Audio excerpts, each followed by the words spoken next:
போர் எப்பவுமே மாறிக்கிட்டே தான் இருக்கு. ஆனா அடுத்த மாற்றம் அது மனுஷனால வராது. அது வரப்போறது அல்காரிதம் மூலமா. ஆமா, கோட்ஸ் மூலமா வழி நடத்தப்படுற ஒரு புது உலகத்தோட வாசல்ல நம்ம நிக்கிறோம். இந்த கேள்விய கொஞ்சம் யோசிச்சு பாருங்க. உலகத்திலே ரொம்ப சக்தி வாய்ந்த தலைவர்கள்ல ஒருத்தர ஒரு அல்காரிதம் தேடி கண்டுபிடிக்குது. ஒரு சாஃப்ட்வேர் ஒரு நாட்டோட தலைவிதியே தீர்மானிக்குது. இது ஏதோ சயின்ஸ் ஃபிக்ஷன் கதை இல்ல. இது ஆர்டிஃபிஷியல் இன்டெலிஜென்ஸ் வாரோட ஒரு பயங்கரமான யதார்த்தமா இருக்கலாம். வாங்க இத பத்தி இன்னும் ஆழமா பார்க்கலாம். சரி, இப்போ நாம ஒரு கற்பனையான ஆனா நடக்க வாய்ப்பு இருக்கிற ஒரு எதிர்கால நிகழ்வுக்கு போக போறோம். வருஷம் 2026 பிப்ரவரி 28.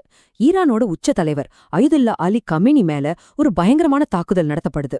ஆனா இது வெறும் ஒரு தனிப்பட்ட சம்பவம் மட்டுமில்ல, இது போரோட ஒரு புது அத்தியாயத்தோட ஆரம்பம். அப்போ இந்த தாக்குதல் எப்படி நடந்துச்சு? இது ஒரே நாள்ல நடந்த விஷயம் இல்ல. பல வருஷங்களா இதுக்கு திட்டம் போட்டிருக்காங்க. 2021 இருந்தே இஸ்ரேலோட யூனிட் 8200 தெஹ்ரான்ல இருக்கிற டிராஃபிக் கேமராக்களை ஹேக் பண்ண ஆரம்பிச்சிட்டாங்க.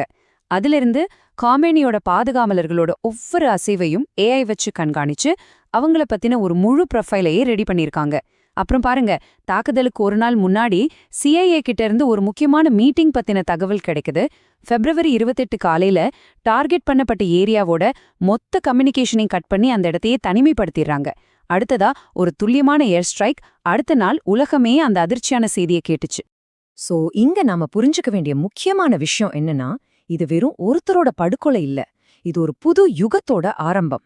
இனிமே போர்க்களத்துல முடிவெடுக்க போறது மனுஷங்க மட்டும் கிடையாது, மெஷின்களும் தான். இதத்தான் போஸ்ட் ஹியூமன் கில் செயின் அப்படின்னு சொல்றாங்க. சரி, இது எப்படி சாத்தியமாச்சு? வாங்க ஏஐ டார்கெட் ஃபேக்டரின்னு சொல்லப்படுற ஒரு சிஸ்டத்துக்கு பின்னால இருக்கிற டெக்னாலஜியை பத்தி பார்க்கலாம்.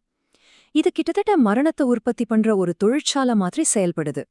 உளவுத்துறை அதிகாரிகள் இந்த சிஸ்டத்தை மாஸ் அசாசினேஷன் ஃபேக்டரி, அதாவது வெகுஜன படுகொலை தொழிற்சாலைன்னு சொல்றாங்க.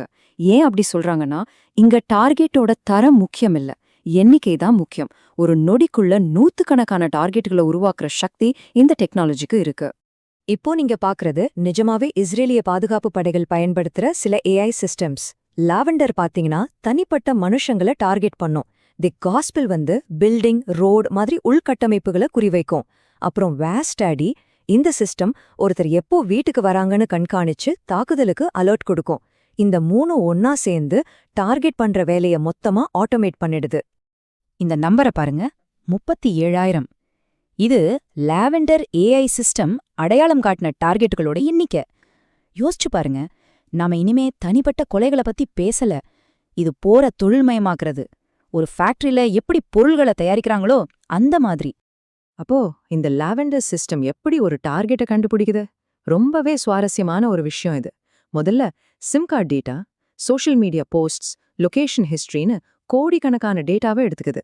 அப்புறம் பாசிட்டிவ் அன்லேபிள்டு லேர்னிங்னு ஒரு டெக்னிக்கை யூஸ் பண்ணி ஏற்கனவே தெரிஞ்ச போராளிகளோட குணாதிசயங்களை கத்துக்குது. அடுத்ததா அதே மாதிரி குணாதிசயங்கள் இருக்கிற மத்தவங்கள மொத்த மக்கள் தொகையிலையும் தேடுது. கடைசியா ஒவ்வொருத்தருக்கும் 1ல இருந்து 100 வரைக்கும் ஒரு போராளி ஸ்கோர் கொடுக்குது.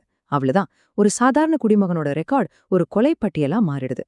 இந்த டெக்னாலஜியோட உண்மையான தாக்கம் என்ன தெரியுமா? அது போரோட வேகம்தான். ஒரு முடிவெடுக்கிறதுக்கு முன்னாடி மாச கணக்குல, நாள் கணக்குல ஆச்சு. ஆனா இப்போ எல்லாம் நொடிகளுக்குள்ள நடக்குது. பழைய காலத்துல ராணுவம் கில் செயின்னு ஒரு முறைய பின்பற்றுனாங்க.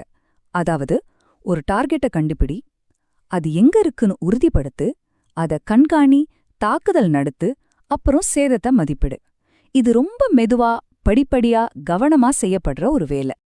ஆனா இப்போ அந்த பழைய கில் செயின் முறைக்கு பதிலா கில் வெப் அப்படிங்கிற ஒரு புது மாடல் வந்துருச்சு. இது ஒரு சிலந்தி வலை மாதிரி.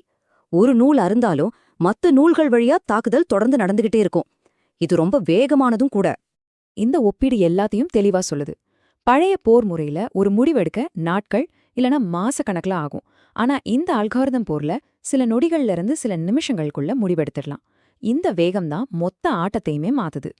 சரி, ஏஐ இவ்ளோ வேகமா, இவ்ளோ சக்தி வாய்ந்ததா இருக்கும்போது இதுல மனுஷனோட பங்கு என்ன? இதுதான் இப்போ நம்ம முன்னாடி இருக்கிற முக்கியமான ஒரு கேள்வி. மிஷன் முடிவு பண்ணும்போது மனுஷன் எங்க இருக்கான்? அந்த ஒரு வரிய கேளுங்க. அந்த மிஷின் அதை ரொம்ப கூலா செஞ்சது. இத லாவெண்டர் சிஸ்டத்தை யூஸ் பண்ணின ஒரு அதிகாரி சொன்னது. இதுல இருந்து என்ன தெரியுது?